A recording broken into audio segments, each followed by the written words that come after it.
2부 발제 시간을 갖도록 하겠습니다.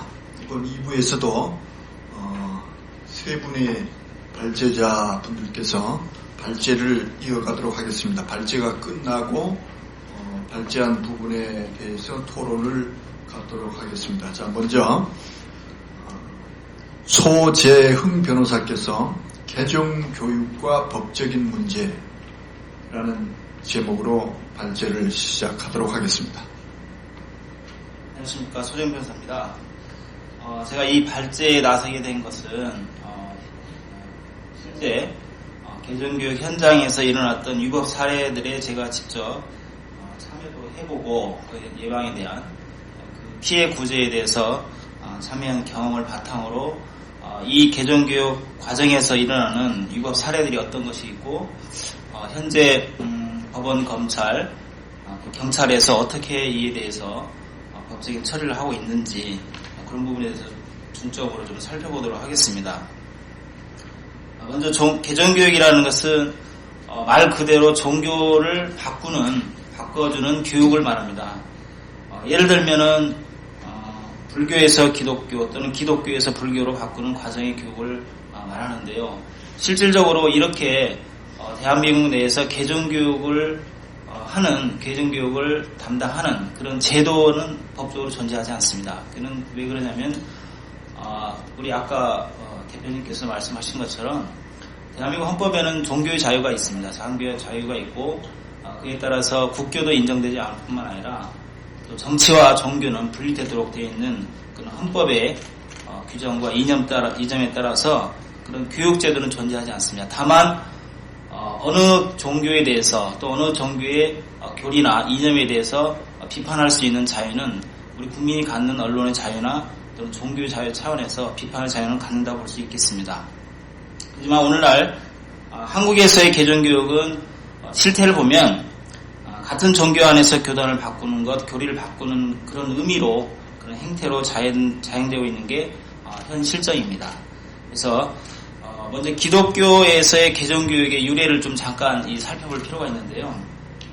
개정교육의 원인은 앞서 발제자들도 말씀하신 것처럼 타 교단이나 타 종교에 대한 어떤 그 배타성 또는 우월적인 어떤 그런 지위의 발로로서 시작된다고 봅니다.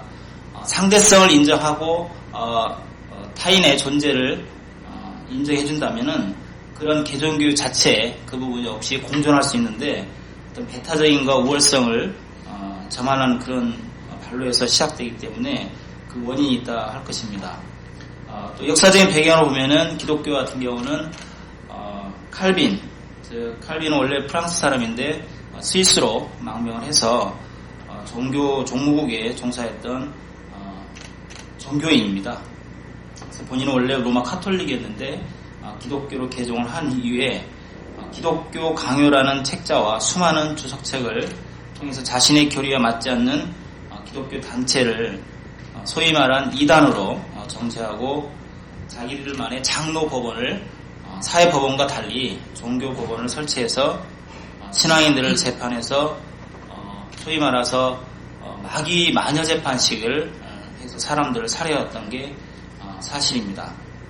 물론 이제 이런 어떤 그 행태를 쭉 역사적으로 보면은 한국에서도 물론 조선시대 때는 국교가 있었지만은 그 시대에도 천주교도를 이교도라 해서 박해하면서 사람을 죽여왔고 또 일제시대에는 일본의 천황을 신격화해서 이를 섬기게 해서 이를 거부한 기독교 인사들을 무참히 살해한 신사참배 강요 사건 등이 있습니다. 이런 이제 물론 그 시대의 이념과 국교가 있어서 이런 부분은 어떤 지금 현 시대와 좀 다르지만 현 시대에 일어나는 현상과 그 근본 기저에는 같이 작용하고 있다고 볼 수 있겠습니다. 현 한국 사회에서의 개정교육은 말씀드린 것처럼 개정교육이라는 교육제도는 존재하지 않습니다. 종교는 각 개인의 자유에 맡겨지는 내면의 자유 영역이기 때문에 그렇습니다. 그러나 한국 기독교의 목사들, 특히 한국 기독교 청년협회 약칭해서 한기총에서는 그 조직 내에서도 보면은 구성 조직에 이단 분과위원회라는 것을 만들었습니다. 그래서 그 소속 몇몇 목사가 자신들이 만든 기준 또 결의에 의해서 개종교육을 특정 교단의 성도를 상대로 현실적으로 실시를 하고 있습니다. 자신들이 만든 단체에서 자신들이 만든 기준에 의해서 타 교단이나 다른 종교를 가진 그 사람들을 비판하고 이단이라는 것을 어떤 가치 중립적이어야 되는데 가치 편향적인 그런 이단이라는 개념을 만들어서 다른 교단 소속의 성도들을 자기 속한 교단의 어떤 폄훼라든지 폄하를 유도해서 개종교육으로 이끌어가는 그러한 현실에 있다고 볼 수 있습니다. 실태는 주로 그 개종교육 대상에 되는 단체는 소위 말해서 한기총에 소속되어 있지 않는 기독교 단체들이 그 대상이 되고 있습니다. 현실적으로. 그래서 같은 기독교 그 한기총 단체 내에서는 개종교육이라는 표현은 쓰질 않고 무슨 자기들이 만들어내는 교단 교파 어떤 그런 쪽으로는 부르고 그 한기총에 소속되어 있지 않는 교단, 예를 들면 이제 통일교라든지 또 하나님의 교회라든지 JMS라든지 또는 신천지라든지 이런 교단에 대해서는 이단이다라고 이렇게 규정을 하고 자기들의 어떤 법적인 대한민국 현행법에서 인정하는 그런 이단이라고 또는 사입이라고 규정할 수 있는 법적 권한이 없이 자신들이 만들어낸 결의에서 이단이라고 규정하고 그 이단들에 대해서 자신의 가치를 주입시키는 그런 개종교육을 시행하고 있습니다. 그래서 그 비한기총 교단 소속의 성도들을 이탈되게 해서 자기들의 소속으로 만들려는 또는 그 과정에서의 어떤 사업성을 띠는 그게 오히려 개종교육의 실태라 이렇게 해도 과언이 아니라고 할 수 있겠습니다. 그 성도들의 그 실태를 보면은 그 한기총에 소속되지 않는 그 성도의 가족들을 통해서 먼저 가족들에게 그 성도가 믿고 있는 교단의 교리나 또는 교단의 대표나 사람이 그 사람에 대한 인신공격을 통해서 나쁜 인식을 심게 하고 그 가족을 움직여서 강제로 개종교육 장소에 임하게 하는 그런 납치를 또는 감금을 어떤 그러한 것을 서슴지 않고 하고 있다고 저도 보았고 또 많은 언론이나 또는 실사례에서 목격할 수 있습니다. 그래서 그 주요 교육 내용을 보면 타 교단의 교리에 대한 성경적인 기독교이기 때문에 성경적인 반성이 아니라 자신들의 교리와 비교해서 다른 것은 잘못된 것이라 하고 또 타 교단의 대표에 대해서 명예훼손적인 발언과 또는 인격 모독 등 인신공격을 하는 것으로 주로 나타나 있습니다. 그래서 한편 이 개종교육 과정에서 그 성도들의 가족, 부모, 자녀, 남편, 아내 등의 그러한 체포 및 감금, 수면제 강제 복용, 정신병원 입원, 강제 입원 조치 등 수많은 이러한 그 인권 유린하는 사례, 다시 말해서 불법적이고 위법적인 그런 사례들이 자행되고 있습니다. 그래서 이러한 그 연역과 이러한 사례에 있어서 과연 법적인 문제가 무엇이 있을까, 그걸 좀 많이 저도 현장에서 좀 다뤄보고 또 그에 대해서 대처를 한 적도 있었는데 주로 그 개종교육을 담당하는 목사들이 하는 것이 가족들의 빗나간 사랑을 많이 유도를 합니다. 그래서 그 성도가 속한 교단에 대해서 이단이기 때문에 그게 오래 몸담고 있으면 아마 그 모든 재산이나 이런 부분들을 다 헌납할 것이고 또 하나는 결국에는 이게 정신적인 질환으로 이어져서 인생까지도 망친다라는 가족들의 빗나간 사랑을 유도를 하게 됩니다. 그런 데 빠져있다면 가족들이 안 구할 사람이 아무도 없습니다. 사실은. 그러나 그 가족들이 좀 더 그 가족을, 그 성도를 사랑한다면 그 성도가 예를 들어 속한 교단에 대해서 좀 더 연구도 하고 또 아니면 본인도 직접 한번 들어도 보고 어떤 열린 마음으로 할 수 있도록 해주는 것이 어떤 목사의 역할인데 그렇지 않고 자신들이 정통이고 이쪽은 이단이기 때문에 이쪽 부분은 없어져야 될 존재다. 그렇기 때문에 자기들이 만든 교리를 설명을 해서 강제교육에 이르게 하는 그런 형태라고 할 수 있습니다. 그래서 헌법상으로 보면은 분명한 물론 종교의 자유에는 그 내심의 자유인 신앙의 자유가 있기 때문에 그 내심의 신앙의 자유는 내가 마음속으로 갖는 신앙은 어느 누구도 침해할 수가 없습니다. 다만 이제 그 신앙의 내심의 자유를 외부로 표출하는 행위, 예를 들면 뭐 설교라든지 또는 예배 의식에 참가한다든지 뭐 이런 부분은 사회 질서나 공공 복리에 어긋난 경우는 다소 제한이 될 수도 있고 또 그러한 경우는 비판을 받을 수도 있습니다. 하지만 그 내심의 자유인 내 신앙의 자유, 내가 신앙을 할 수도 있고 신앙을 안 할 수도 있는 또 어떤 특정 교리, 교단을 내가 믿을 수 있는 그러한 자유에 대해서 침해하는 것은 종교의 자유의 핵심을 침해하는 것이라고 이렇게 볼 수 있겠습니다. 그래서 여기서 강제 개종에 그 초점을 맞췄다면은 내가 강제 개종 교육, 즉 개종 교육을 받지 않을 그런 자유도 신앙의 자유에 포함된다고 이렇게 할 수 있겠습니다. 이러한 이제 개종 교육의 담당은 주로 어떤 교회 또는 교단의 목사들이 담당을 하고 있는데요.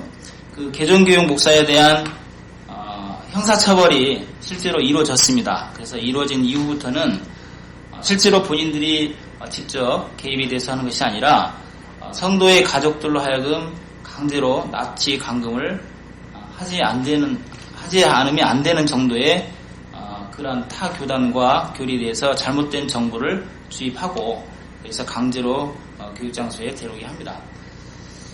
그래서 강제개종 그 담당 목사는 직접적인 인권 침해에는 가담하지 않고 가족들로 하여금 인권 침해 또는 불법행위 또는 범죄행위를 하도록 사실상은 그렇게 유도를 한다고 봐야 됩니다.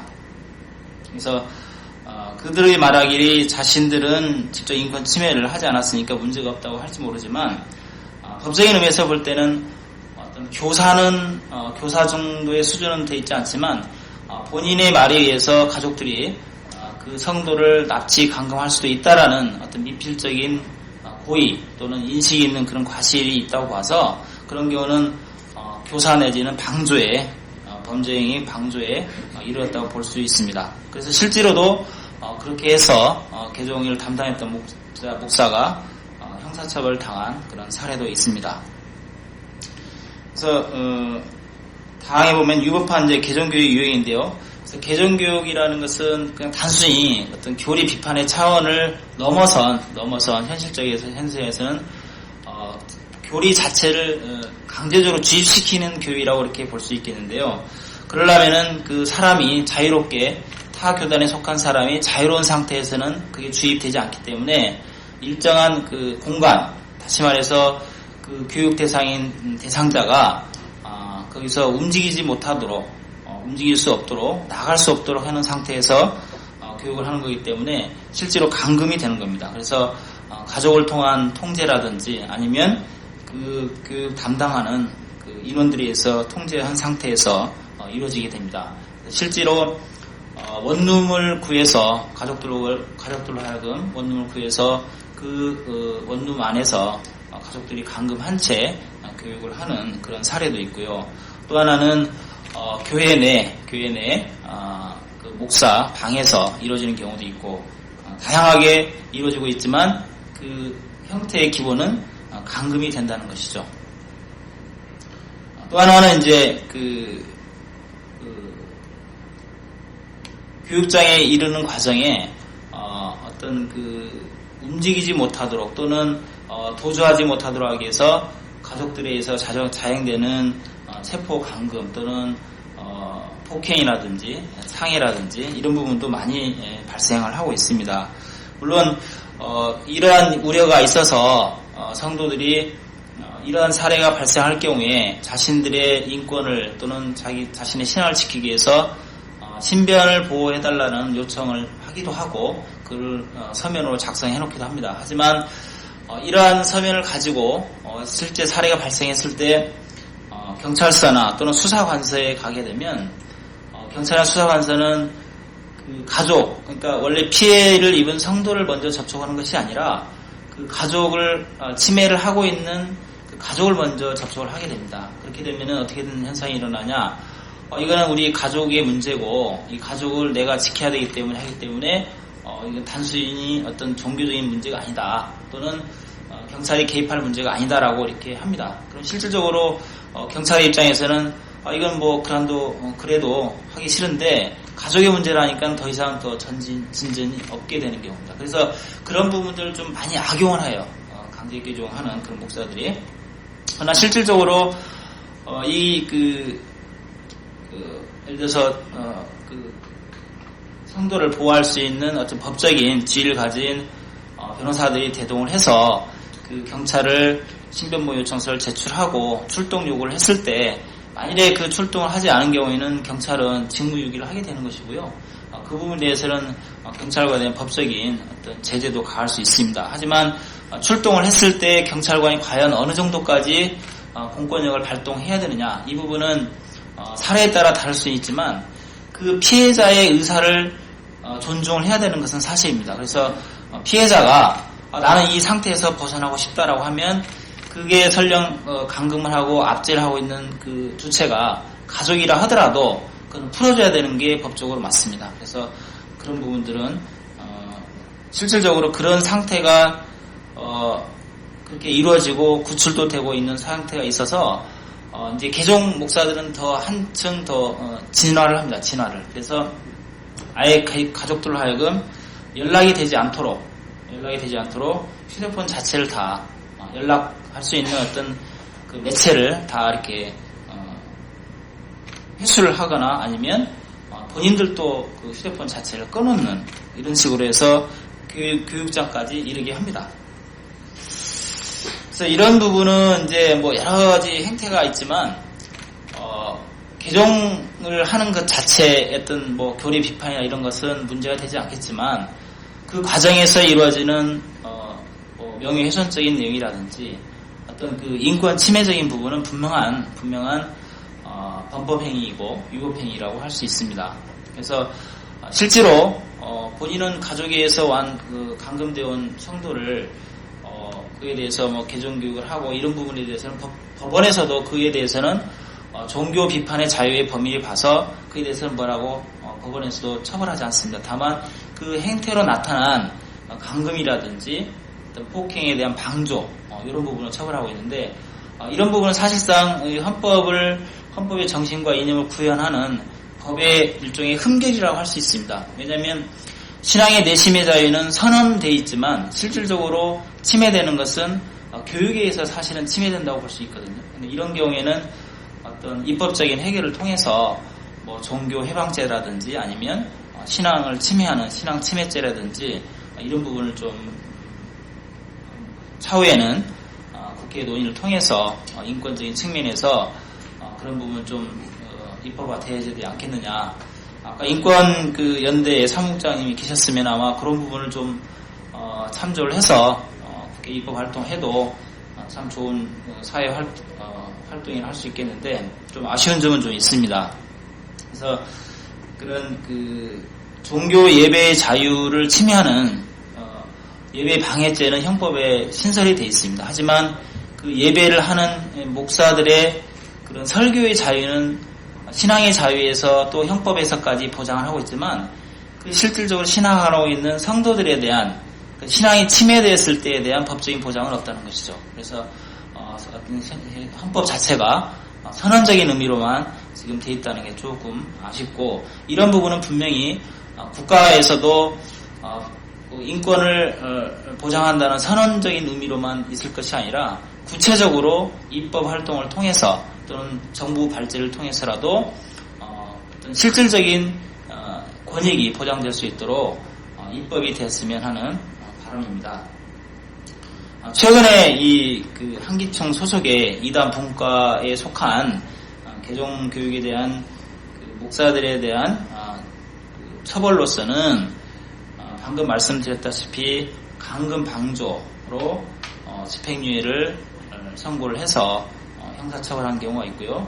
또 민사적으로는 그러한 행위 자체가 불법행위이기 때문에 손해배상을 인정한 그런 사례가 있었습니다. 그 이전에는 이러한 사례가 사실은 없었어요. 왜냐하면 이 목사가 단독적으로 이 성도들을 납치해서 하는 경우는 그런 경우는 사례가 없었거든요. 그래서 그 가족들을 이용하는 거기 때문에 가족이 가족을 고소를 하지 않으면 이 결론에 도달할 수가 없습니다. 그래서 이 부분은 이제 그 자기 남편과 또 관련된 가족들과 목사를 같이 공범으로 강공으로 고소를 했기 때문에 이런 결과가 나타난 겁니다. 그래서 물론 이제 성도들에게 본인의 신앙의 자유가 침해되어 있기 때문에 그거를 침해된 부분에 대해서 그 성도로 하여금 부모나 또는 남편 또는 아내를 형사적으로 고소를 하라라는 부분은 사실상은 어려운 측면이 좀 있습니다. 그렇기 때문에 그러한 어두운 측면 또는 어려운 측면을 이용해서 이러한 그 강제 규정은 독보서처럼 사회에서 지금 만연되고 있는 것으로 이렇게 사례가 됩니다. 그래서 자기 자신의 권익을 지키는 데에는 물론 이제 가족이라 하더라도 자기 자식이라 하더라도 또 아내라 하더라도 남편이라 하더라도 그 신앙의 자유 또는 인권을 침해할 수 있는 권리를 주는 것은 아무도 없습니다. 또 그런 침해할 권리도 없는 것이고요. 그래서 그런 부분은 빗나간 사랑에 대해서 어떤 그런 애정을 갖는다든지 또 그로 인해서 제2, 제3의 개종교육을 유발시킨다는 것은 내 자신의 신앙을 지키지 못한 그 사례에서 그치는 것이 아니라 제2, 제3의 신앙의 자유가 침해되는 그 사례로 연결된다는 것을 이 시점에서 좀 언급하고 싶고요. 또한 이제 그 간접적인 내용인데 이러한 개종 목사들의 행태에 대해서 시위 과정에서 또는 언론을 통해서 그들의 행태를 알리는 것에 대해서 그동안 형사처벌이 된 적이 있었습니다. 그 언론이나 또는 시위 과정에서 예를 들어서 현수막이나 또는 어떤 말로써 그런 부분을 공포했을 때 형사처벌이 되어온 적이 있었으나 대법원에서 이 부분에 대해서 각급 법원, 하급심이나 대법원에서 이 부분에 대해서는 그 내용이 사실이고 또 하나 그게 어떤 그 개인의 명예를 훼손하는 비방의 목적이 아니라 이러한 일들이 다시는 있어서는 안 된다는 공익적인 차원에서 그 내용을 발표한다면 그거는 어떤 신앙의 자유에 포함이 될 것이고 사회 일반의 개인의 인권들을 보호하기 위한 과정이다라고 해서 지금 각급 법원에서 이에 대해서는 다 무죄를 선고하고 있고 수사기관에서도 혐의가 없는 것으로 지금 진행되고 있습니다. 그래서 제가 짧은 시간이나마 좀 발제를 했지만 실질적으로 이런 그 신앙의 세계에서 개종교육으로 인한 인권 침해는 심각한 수준에 있다고 볼 수 있습니다. 그래서 법적으로 하는 데는 개인의 의지가 굉장히 먼저는 그 뒷받침이 돼야 되고 또 그 공권력 가장 그 국민들과 가장 근거리에 있는 경찰에서 인권의 의식이 좀 고양돼야 되고 최후적으로는 이러한 것이 어떤 법에 규정이 됨으로써 유화적인 효력으로 다시는 이런 부분이 발생하지 않도록 아까 말씀드린 신앙의 침해죄라든지 종교 침해죄 이런 부분을 입법 발생하기를 바라면서 제 발제를 마치도록 하겠습니다. 이상입니다. 네, 감사합니다. 아까 그 오창익 사무국장 팩트 얘기를 했는데 함께 토론을 할 수 있었으면 우리 소정영 변호사님과 어떤 이런 사실을 진지하게 토론을 할 수 있었을 것 같은 그런 아쉬움을 남깁니다. 강제 개종교육의 정의, 또 현실 사례, 또 일정 부분 어떤 대책까지 잘 말씀을 해주셨습니다. 나중에 토론 시간에 더 구체적으로 토론을 해보도록 하고 다음에는 이소희 국립중앙의료원 정신건강의학과 과장님을 통해서 강제 개종교육의 정신건강의학적 폐해라는 제목으로 발제를 들어보도록 하겠습니다. 안녕하세요. 국립중앙의료원의 이소희라고 합니다. 저는 그 정신과 전문의로서 강제 개종교육이라는 미명하에 이루어지는 납치, 감금, 폭행 등을 당했을 때 피해자가 어떤 정신적인 피해를 받을 수 있는지에 대해서 말씀드리겠습니다. 그 겉으로 드러나는 신체적인 손상은 보이는 것이기 때문에 말할 필요도 없겠지만 그 정신건강에 미칠 수 있는 피해는 잘 보이지는 않아도 신체적 손상 못지않게 개인의 기능과 삶의 질에 영향을 줄 수 있는 중요한 부분이라고 할 수가 있습니다. 우리가 압도할 만한 스트레스를 받거나 정신적인 충격 혹은 생명을 위협당하는 사건 등을 본인이 직접 경험하거나 혹은 다른 사람이 경험하는 것을 직접 목격한 후에는 일반적으로 외상후 스트레스 장애라는 질환에 걸릴 위험이 높아지는 것으로 알려져 있습니다. 먼저 외상후 스트레스 장애에 대해서 좀 설명을 드리겠습니다. 외상후 스트레스 장애란 실제 신체적 손상이 있건 없건 관계없이 정신적인 충격을 경험하고 난 다음에 재경험, 정신적 마비, 과각성이라는 세 가지 증상을 특징으로 하는 정신과 질환입니다. 여기서 말씀드리는 재경험이란 충격적인 사건을 경험하고 나면 지금은 그 상황에서 벗어났는데도 불구하고 마치 현재 그 상황이 실제로 일어나고 있는 것처럼 느껴지고 생생하게 떠올라서 고통스러워지는 증상입니다. 특별히 그 상황을 기억해내려고 회상을 하려고 한 것도 아닌데 길을 걷다가 대화를 하다가 갑자기 재경험 증상이 밀려오면서 자신의 의지와는 무관하게 심장이 뛴다든지 손발이 오그라든다든지 쓰러질 것 같은 느낌을 받는 등 여러 가지 공포 불안 증세가 침습해옴으로써 개인의 생활에 많은 지장을 주게 되는 것이 특징입니다. 이 재경험 증상은 낮에도 수시로 찾아올 수 있지만 밤에 악몽으로 경험되는 경우가 많습니다. 그 이유는 낮 동안에는 우리가 깨어있기 때문에 의식의 힘으로 조절이 가능하지만 그 기억은 남아있는데 자는 동안에 우리의 자아 기능이 약해진 틈을 타서 그 억제되어 있던 정신적인 트라우마가 활성화되어 꿈으로 나타나서 잠을 자려고 해도 깊은 수면을 취하지 못하고 계속 악몽에 시달린다든지 이유 없이 한밤중에 식은땀을 흘며 깨는 증상으로 나타날 수가 있습니다. 두 번째는 정신적 마비 현상입니다. 우리가 너무나도 큰 충격을 받게 되면 어이가 없다, 기가 찬다 라는 표현을 많이 씁니다. 이렇듯 정신적 마비 상태란 충격의 정도가 너무 커서 압도를 당할 정도가 되면 힘을 내서 싸워보거나 문제를 해결하려고 노력하기보다는 현실감이 떨어진다든지 내가 아닌 것 같다든지 하는 일시적 해리 현상에 빠질 수가 있는데 이때 사용하는 용어입니다.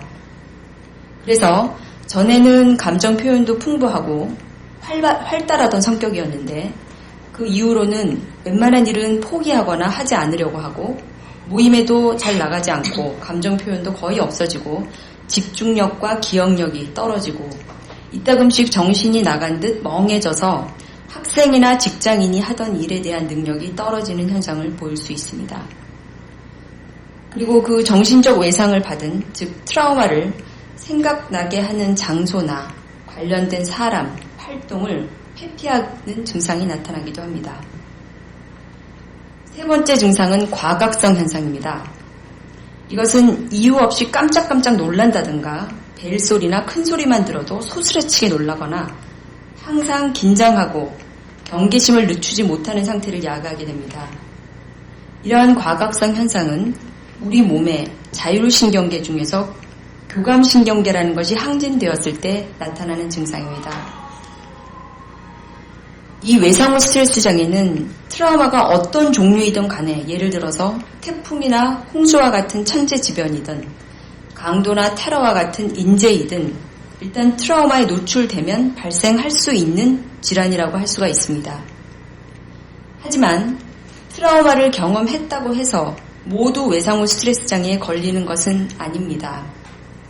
그런데 일반적으로 천재지변과 같이 가해자가 뚜렷하지 않는 어쩔 도리가 없는 자연현상보다는 가해자가 분명히 있는 인재의 경우에 외상후 스트레스 장애의 발병률이 더 높아지는 것으로 알려져 있습니다. 더욱이 그 가해자의 부모가 포함되어 있는 경우는 또 다른 문제를 동반하게 됩니다. 트라우마로부터 완충작용을 해야 할 부모나 가족 당사자가 바로 트라우마의 원인을 제공하고 있는 매우 모순되고 혼란스러운 상황이 벌어지는 경우인데요. 주로 대표적으로는 아동학대가 많이 예로 나오는데 이번 토론의 주제인 부모가 가담한 강제 개종교육도 바로 이러한 경우라고 할 수가 있습니다.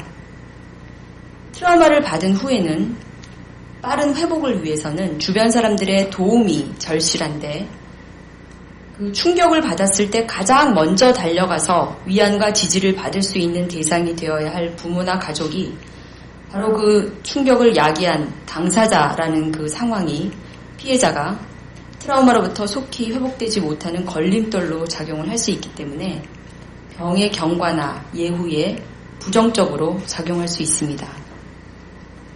그러다 보니 외상후 스트레스 장애는 급성으로 끝나는 경우도 있지만 많은 경우에 만성적인 경과를 밟게 되는데 이럴 경우에는 여러 가지 합병증을 유발하게 됩니다.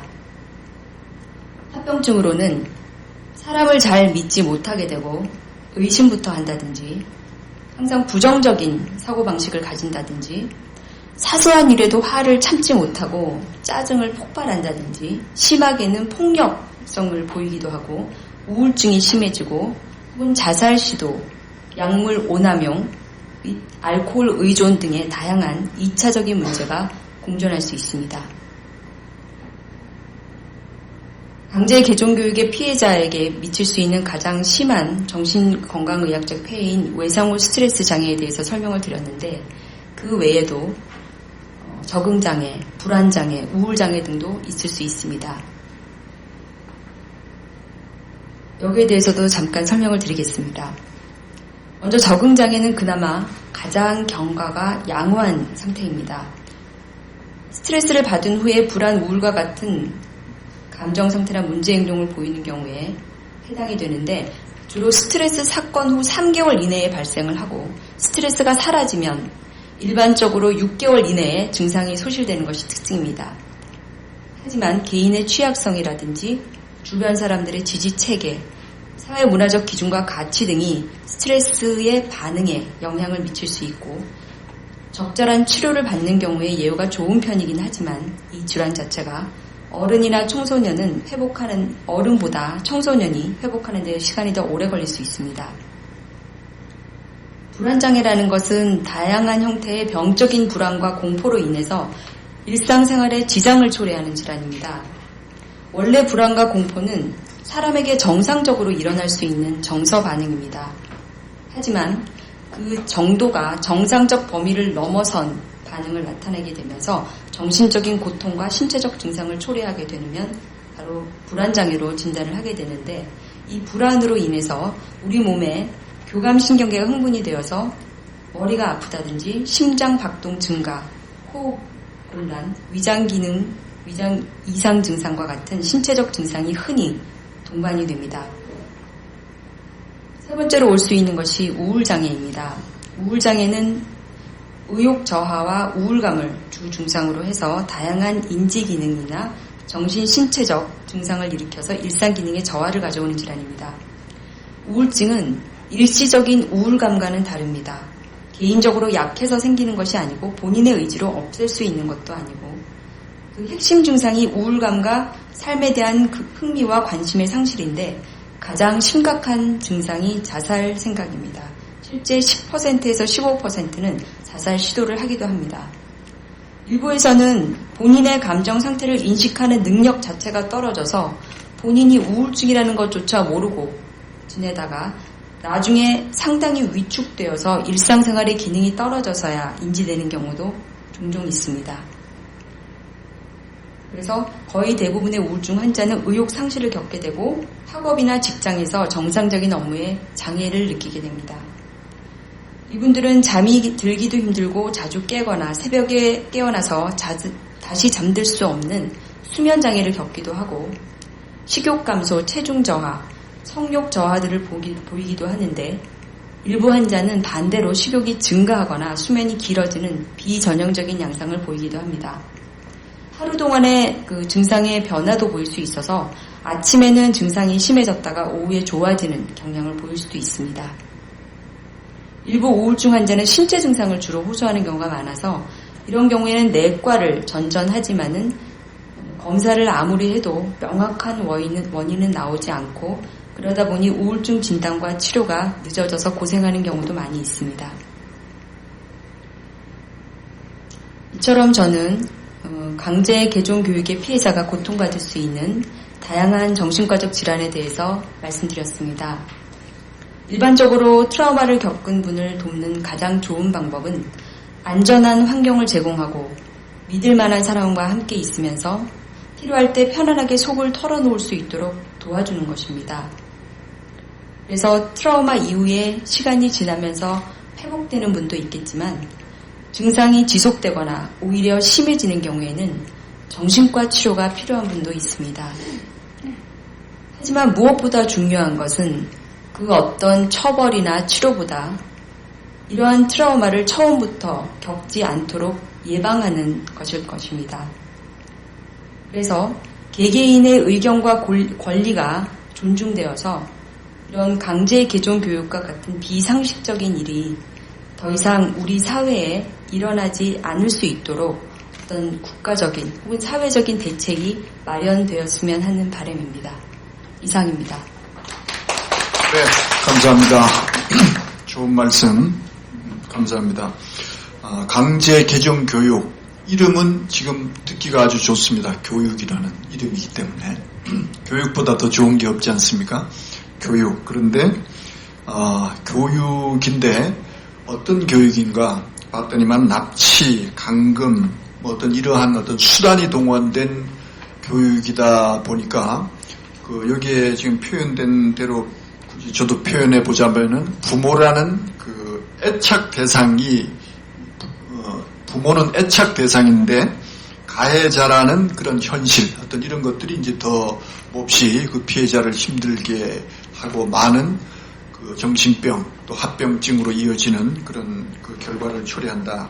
그래서 이 강제교육은 사회적, 종교적, 의학적으로도 반드시 없어져야 된다라는 이런 말씀을 내리시면서 교육이란 처음에 서두에 언급이 됐네요. 교육이란 미명하에 자행되는 범죄다. 강제 개정 교육은 그렇게 지금 정의를 내리고 싶고요. 그래서 대책까지 말씀을 해주셨습니다. 국가적, 사회적으로도 이 문제를 반드시 해결해야 할 상황이고 또 개인적으로는 또 예방도 중요하다 이런 말씀을 해주셨습니다. 이번에는 발제로서 마지막 부분 종교자유정책연구원 공동대표이신 이만숙 대표께서 종교인권 증진을 위한 국가의 역할이라는 제목으로 발제를 해주시도록 하겠습니다. 네, 들어보겠습니다. 안녕하세요. 저 이만숙입니다. 지금 이제 앞에서 쭉 그 발제들을 해주시고 제가 이제 맨 마지막입니다. 근데 이제 쭉 지금까지 들어보니까 결국은 그 국가의 역할에 대해서 모든 발제자분들께서 그 의미를 두고 말씀을 해주셨습니다. 이미. 그래서 아마도 우리가 느끼고 생각하고 있는 것들은 지금 공통적인 것이 아닌가 그렇게 생각을 합니다. 하면서 우선 제가 맨 먼저 이제 여기 강희석 군 사건을 앞에 잠깐 먼저 얘기를 했는데 그 이유는 왜 그랬냐 하면은 2004년에 강희석 군의 학생 종교 인권에 대한 것을 제기했을 때 우리 사회는 사실은 매우 생소하게 받아들였습니다. 그것을. 왜냐하면 학생들에게 무슨 인권이냐. 결국은 뭐 그런 의미죠. 그 다음에 또 특히 종교 인권이라니. 이렇게 이제 받아들이고, 미처 생각지 못했던 그런 일들이었어요. 근데 우리 종교자유정책연구원에서는 이미 그전부터 우리가 종교자유정책연구원을 설립할 때, 만들 때 우리가 느꼈던 것이 바로 이런 문제들이었습니다. 우리 사회가 정말 행복한 사회가 되려면 제일 중요한 것이 이 종교 인권에 관한 문제가 아니겠는가. 왜냐하면 종교라고 하는 것은 우리들과 뗄래야 뗄 수 없는 관계에 있는 것이 종교입니다. 그래서 우리나라 국민의 약 51%, 실제로는 더 많을 수도 있겠습니다. 그러니까 심령적인 것으로 갖고 있다면 그 종교 인구가 그렇게 됩니다. 그리고 이제 무종교라고 답한 사람들 중에서도 사실은 말이 무종교지 알고 보면 그 나름대로의 종교성을 다 갖고 생활을 하는 것입니다. 그렇기 때문에 종교라고 하는 것에 대해서 우리가 무지하게 생각하고 종교 인권에 대한 것을 생각지 못하면 그 사회는 행복한 사회로 갈 수가 없습니다. 그렇기 때문에 우리가 이제 그 종교정책연구원을 발족했던 것입니다. 그래서 이제 그때에 우리들은 그 학교의 그 학생들의 종교인권도 참 문제가 되는데 저것이 어떻게 사회로 저것이 표출될 것인가? 그것을 우리가 알 수가 없죠. 그러나 우리가 밖에서 그걸 터뜨릴 수는 없는 거예요. 그랬는데 이 강인석 군이라고 하는 특출난 학생이 그 나이에 생각지도 못할 그런 문제를 가지고 심각하게 고민을 하고 자기의 전 존재를 던져서 이걸 사회 문제화 시켰던 겁니다. 그래서 이제 2004년에 6월에 이제 비로소 이 종교 인권이라고 하는 문제가 이제 사실은 우리 사회에 크게 대두됐다고 볼 수가 있어요. 그런데 이제 우리나라는 지금 중학교, 고등학교가 이미 사실은 전부 의무교육화되어 있는 셈입니다. 공교육화되어 있습니다. 말이 사립학교죠. 사립학교는 말만 사립학교일 뿐이지 실제로는 국가가 다 지금 모든 경비를 다 부담하고 있습니다. 그렇다면 사립학교 안에서 안에 교육도 공립학교와 똑같은 교육 여건이 이루어져야 되고 그렇다면 종교라고 하는 종교교육이 사립학교 안에서도 이루어질 수 없는 것이 아니냐 하는 문제가 이 사립이 공교육화로 편입되면서 되던 그 당시에 70년대입니다. 그게 74년도였죠. 그 당시에 얘기가 됐어야 되는데 그때 우리나라의 현실은 아니었죠. 우리나라의 현실은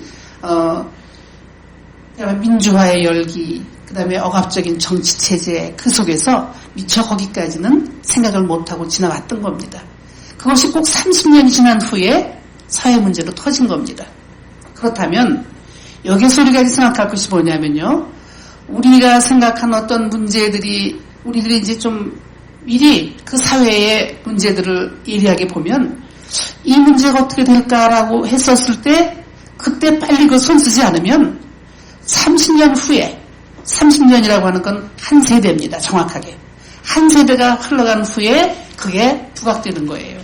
그래서 지금 종교인권이라고 하는 문제가 우리 사회에 매우 커다란 큰 화두입니다. 지금 앞에서 쭉 설명하신 것처럼 발제해 주신 것처럼 개인의 그 개종이라고 하는 문제를 가지고 그런 문제 때문에 얼마나 개인이 인권 침해를 당하고 있는지 그 적나라한 현실을 우리는 영상에서도 봤고 지금 발제해 주시는 분들도 다 이걸 말씀해 주셨습니다.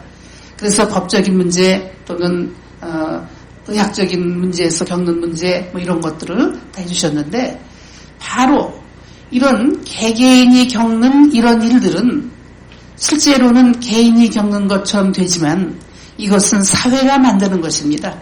그래서 사회가 변하지 않으면 개인의 인권도 사실은 지켜질 수가 없습니다. 그러면 사회가 변한다고 하는 건 뭐 때문에 변하겠습니까? 사회라고 하는 것은 한 나라에 있어서는 헌법이라고 하는 법치 속에서 법질서 속에서 변화가 되는 겁니다. 그래서 저는 여기 이제 이 내용 쓴 것은 제가 뭐 거기에 과격한 표현이라든지 또는 구체적인 사례라든지 이런 것들은 다 쓰지 않았습니다. 왜냐하면 이미 생각이 있으신 분들은 다 알고 계실 것으로 믿기 때문에 그것도 생략을 했고 사실은 중요한 것이 뭐냐 우리가 이게 국가가 어떻게 이 개개인의 우리 이들의 그 인권을 보호해 줄 수 있을까?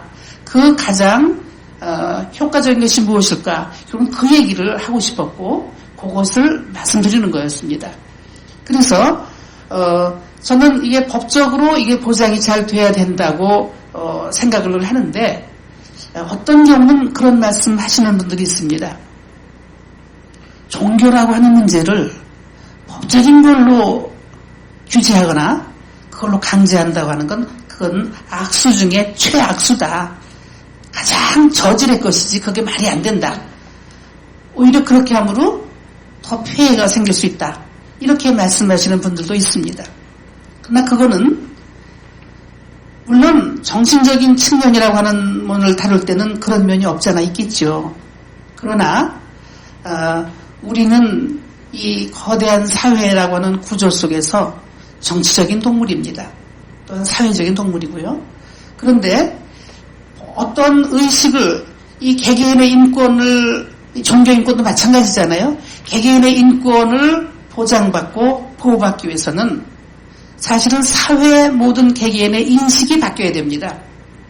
인식이 바뀌어야 돼요. 그 인식이 바뀌지 않으니까 부모가, 형제가 또는 어제까지 믿고 있었던 무슨 목회자 누구가 갑자기 폭력적으로 변해도 거기 대항을 하던 그게 없는 거예요.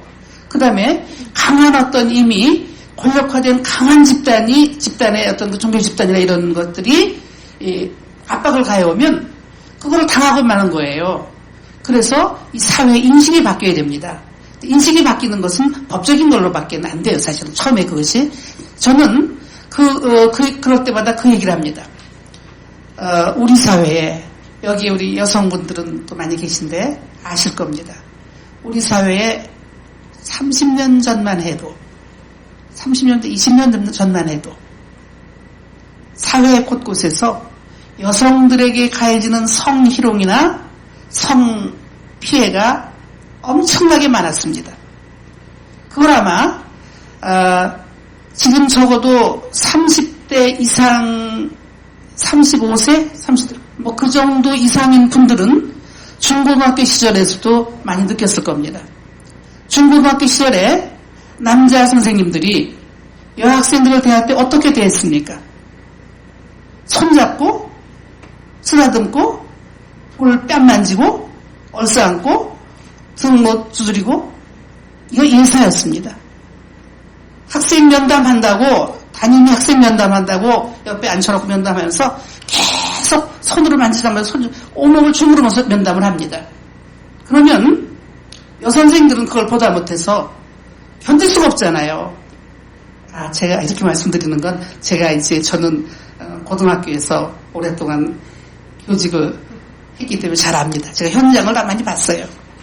그런데 그러면 이 남성들은 어떤 의식이 없습니다. 그냥 예쁘니까. 그럼요. 고등학교 1, 2, 3학년 여학생들은 얼마나 예쁩니까? 정말 예쁘죠. 그런데 이 학교라고 하는 울타리에서 이 아이들은 반항할 수도 없고 어떻게 할 수도 없어요. 이게 뭔지도 모르지만 기분은 나쁜데 그러니까 여선생님한테서 얘기하잖아요. 저 선생님 싫어요. 우리 선생님 면담하는데 싫어요. 그렇게 되는 거예요. 그런데 여성의 성희롱죄, 성폭력에 대한 어떤 이런 성에 대한 문제가 이제 여성부에서 정식으로 결정이 되고 이게 법제화 됐잖아요. 그 뒤로는요, 놀랍게도 그런 현상이 싹 사라졌어요. 놀랍습니다, 그건 아주. 그래서 그거를 보는 순간에, 바로 이거구나. 그러면 이건 바로 뭐냐? 뭔가 지금 내가 이런 행동을 했었을 때 이것은 나에게 분명히 불이익이 온다. 나에게 어떤 제재가 온다. 알기 때문에 그 다음에 안 하는 거예요. 그렇기 때문에 그냥 저절로 뭐가 바뀔 거라고 생각할 수는 없습니다. 그래서 우리는 이 종교 인권이라고 하는 문제, 이 문제에 있어서 이거 인권하고 직결되는 문제가 아주 중요한 문제잖아요. 이 문제에 있어서는 법적인 어떤 장치가 매우 필요합니다. 그래서 우리나라 그 헌법에 보면 분명히 그 모든 국민은 종교의 자유를 가진다고 되어 있습니다. 또한 종교는 정치와 분리된다고 되어 있습니다. 그런데 이것은 아까도 우리 소 변호사님께서도 말씀하셨듯이 실제로 되어 있지만 이거는 그냥 선언적인 의미밖에 지금 없어요. 그러기밖에 없으니까 강제력이 없습니다. 없으니까 지금 그렇게 돼 있음에도 불구하고 여기저기에서 많은 문제가 벌어지는 겁니다. 그래서 이제 이것을 그러면 가장 빨리 이것들을 어떤 사회적으로 어떤 공감대를 확산할 수 있는 것이 뭐냐라고 볼 때는 역시 공직자가 갖고 있는 공직자들의 종교 편향 행위입니다. 이 종교 편향 행위를 근절시킬 수 있을 때 그것이 전반적으로 사회 각 개개인에게도 영향이 가고 종교 문제라고 하는 것은 저렇게 다루면 안 된다. 종교 문제라고 하는 건 참 귀중한 거다. 이렇게 인식이 될 겁니다. 그런데 특히 우리 사회는 이 눈치 보기가 매우 심한 사회입니다. 그래서 그 최고 공직자가 누구냐에 따라서 공직자의 말 한마디에 따라서 밑에서 있는 사람들이 알아서 미리 기는 게 매우 많습니다. 제가 잠깐 여기 예를 들었듯이 김영삼 정부 때 김영삼 장로가 대통령이 되니까 그 다음에 독립기념관에 목천 독립기념관 연못에 있는 연꽃이 전부 다 뽑혀나갔습니다. 그게 여러분 상상이 됩니까? 그 연꽃이 무슨 죄가 있어요? 그쵸? 예, 연꽃은 그냥 아름다운 꽃이에요. 그 연못에 핀 아름다운 꽃을 보면 누구나 다 행복하고 즐거운 건데 그 연꽃이 불교 상징이다. 저 꽃이 뭐냐? 불교 상징이다. 왜 저걸 심었노? 오란 말 안 했어요, 물론. 예, 그런 말 안 했죠. 그런데 다 뽑혀나갔어요. 그 다음에 이명박 대통령이 역시 이명박 장로가 대통령이 되고 난 뒤에 지금 종교 편향적인 것들이 얼마나 극성으로 일어나고 있는지 곳곳에서 말할 수 없습니다. 그래서 예를 들면 불교의 경우에 보면은 불교 그 종교 편향 그 책에 보니까 그거 나오잖아요. 많은 게 나오는데 거기에 보면 알고 가라고 하는 그 도로 안내를 하는 그 안내 그 메시지에 성당이나 그 교회나 아주 작은 것까지 다 포함이 되면서 불교의 사찰은 단 한 군데도 포함이 안 되는 거예요. 표시가 안 돼 있습니다. 그러면 서울에서 저 유명한 봉은사나 쪽에서도 표시가 안 됐습니다. 그 옆에는 조그만 교회는 다 표시가 됐습니다. 이게 뭘 의미하는 거겠습니까? 아니 대통령이 아무리 서울시를 하나님께 봉헌한다 라고 했다고 할지라도 누가 그걸 빼라 이런 말 했을 리가 없죠. 그렇죠? 그렇지 않겠습니까? 세살 먹을 아이가 아닌데. 그런데 또 그런 일이 벌어집니다. 또 공직자들이 성시화 운동을 한다고 공공연하게 나섭니다. 나라의 세금의 1%를 성시화 운동에 쓰겠다고 공공연하게 말을 합니다. 포항시장인 장정식 포항시장이 그렇게 했습니다. 그 외에 예를 들면 수없이 많습니다. 바로 이런 일들이 왜 벌어지느냐? 생각이 없기 때문이죠. 이것이 다른 사람들에게, 그 다른 종교를 갖고 있는 사람들에게 또는 종교를 갖고 있지 않는 사람들에게 얼마나 많은 상처를 줄 거라고 하는 것을 생각을 못하는 거예요. 그러니까 이것은 눈에 보이지 않지만 실제로는 엄청난 종교 인권의 침해입니다. 바로 이러한 이유들입니다. 그래서 그 종교 분리라고 하는 그 종교 분리를 분명하게 공직자들이 지켜야 되고, 그 다음에 그런 공직자들이 그것을 지키지 않았을 때는 어떠한 불이익이 돌아간다고 하는 것이 좀 더 구체적으로 사실은 법적으로 보완이 필요합니다.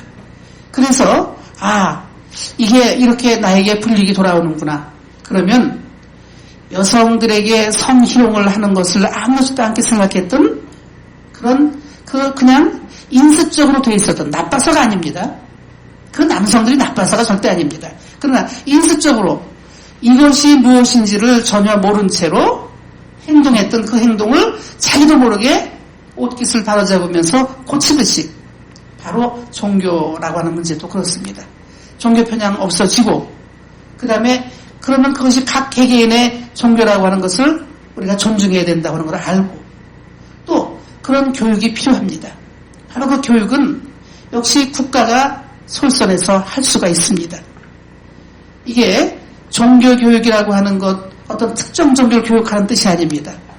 우리들 개개인에게 종교라고 하는 것들이 타인의 종교도 내 종교도 얼마나 귀중한가 하는 것, 그 다음에 남을 내가 얼마나 배려하고 함께 어우러져 가야 된다고 하는 것, 남을 존중해야 된다고 하는 것, 이런 상부상조, 상생하는 바로 그런 교육, 이것이야말로 진실한 의미의 민주시민교육입니다. 이 민주시민교육에 앞장서야 됩니다. 공무원들 교육시켜야 되고요. 민주시민교육 초중 고등학교부터 철저하게 시켜야 됩니다. 근데 지금 우리나라 현실은 초중 고등학교에서 실제로 민주시민교육 이미 상실된 지 오래입니다. 지금 경쟁교육만 시키고 있죠. 영어교육 그렇게 시켜야 될 이유를 사실은 저 개인은 잘 모르겠습니다. 예, 거기에 그렇게 국력을 쏟을 일은 아닙니다. 사실 쏟아야 된다면 국어교육, 제대로 된 국어교육 시켜야 되고, 그 다음에 민주시민교육 시켜서 서로 이해하는 것 시켜야 됩니다. 우리가 다문화, 다종교에서 살아가는데 이렇게 다문화, 다종교, 너의 것, 또 이웃의 것, 이것을 모르고 나 혼자 살겠다 그럴 때는 그 사회는 파멸로 가는 사회가 됩니다. 우리 사회는 이대로 가다가는 앞으로 정말 돌이킬 수 없는 그러한 비극을 불러올 수 있습니다. 이 종교 문제라고 하는 게 지금 얼마나 심각한지 이루 말할 수가 없어요. 왜? 남을 배타할 때, 그런 내 것만 옳다고 그럴 때 배타 당하는 쪽들은 전부 그러면 다 그렇지요. 그리고 그냥 배타 당하고 그러고 살까요? 그렇지 않죠. 세계 역사가 말해줍니다. 이미 민주주의가 가장 잘 되고 있고 종교교육이 가장 확실하게 잘 되고 있는 프랑스나 영국이나 미국이나 이런 나라들을 보면 그들이 다 무엇이냐면 결국은 프랑스 같은 경우는 아주 그 종교교육 대단히 엄격하게 합니다. 학교에서. 어릴 때부터.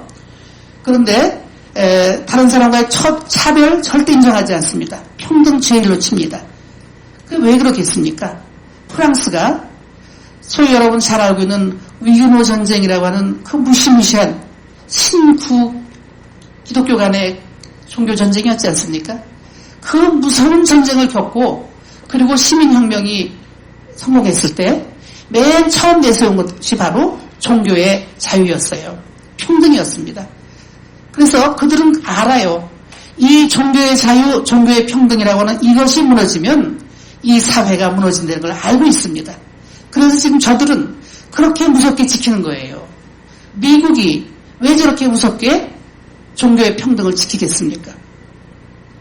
우리가 이런 것들을 생각을 할 때 국가가 할 일이 바로 이거다. 국가는 바로 절대 중립의 위치에 서서 국민을 기도해 나가고 이끌어 나가야 되는 것이죠. 그래서 이제 그것이 저는 국가의 역할이라고 보는데 짧은 시간, 예정된 시간이기 때문에 더 많은 얘기를 드릴 수가 없습니다. 여기에서 제가 드리고 싶은 말씀은 다 드렸고 맨 마지막에 거기 보면 우리가 밀라노 칙령에 대한 걸 제가 잠깐 올렸습니다. 왜냐하면 오늘날 그 기독교 신자들이 우리나라 사회에 참으로 많습니다. 많음에도 불구하고 밀라노 칙령이 과연 어떤 칙령인지를 제대로 알고 있는 사람은 매우 드문 것 같습니다. 그래서 이 밀라노 칙령이 로마에서 기독교가 공인된 것이고 그때부터 기독교가 날개를 단 거로만 생각을 합니다. 그러나 밀라노 칙령을 보면 거기에 있듯이 그런 한번 같이 읽어보시면 좋겠습니다. 오늘부터 기독교든 다른 어떤 종교이든 관계없이 기독교든 다른 어떤 종교이든 관계없이입니다. 관계없이 각자 원하는 종교를 믿고 거기에 수반되는 제의에 참가할 자유를 완전히 인정받는다. 그것이 어떤 신이든 그 지고의 존재가 은혜와 자애로서 제국에 사는 모든 사람을 화해와 융화로 이끌어주기를 바라면서 제가 드리고 싶은 말씀도 이것입니다. 고맙습니다. 네, 감사합니다. 종교자유정책연구원 이만숙 공동대표님께서 오늘 종교인권 증진을 위한 국가의 역할, 종교인권 증진을 위해서 반드시 필요한 것이 국가의 역할이다라고 아주 역설을 해 주신 것 같습니다. 저도 들어보면서 상당히 공감 가는 부분이 많이 있었습니다. 그러시면서 우리가 다시 한번 간단하게 지금 하신 말씀을 상기해 볼 것은 종교 인구가 우리나라는 51%다. 어쩌면 그 이상이다. 저도 개인적으로 51%라고 보지는 않습니다. 거의 우리 모든 국민은 다 종교성이 내재되어 있어서 누구나 다 종교인이다. 이렇게 말하고 싶은데요.